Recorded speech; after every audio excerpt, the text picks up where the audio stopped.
Looking at a single massive number for your yearly income is great, but it doesn't actually tell you if your business is speeding up or slowing down.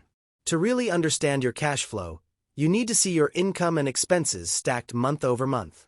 Today, I'm going to show you exactly how to transform your standard profit and loss report into a monthly comparison grid so you can spot trends instantly.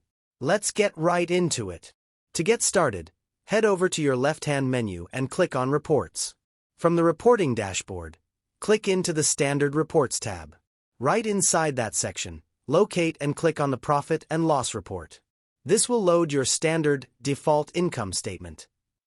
By default, QuickBooks usually shows you the totals for just the current month or the year to date as one giant block. First, go up to the Report Period drop-down in the top left corner. Select the exact time frame you want to analyze. For this example, let's select this year to date so we can see the full story of our current year. Now for the magic step. Look right next to your date settings for a drop-down menu labeled Display Columns By. By default, it is set to Total Only.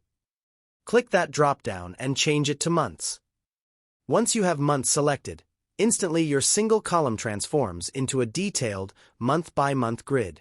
Now you can scan horizontally across any income or expense line and see exactly which months had spikes, dips, or seasonal trends.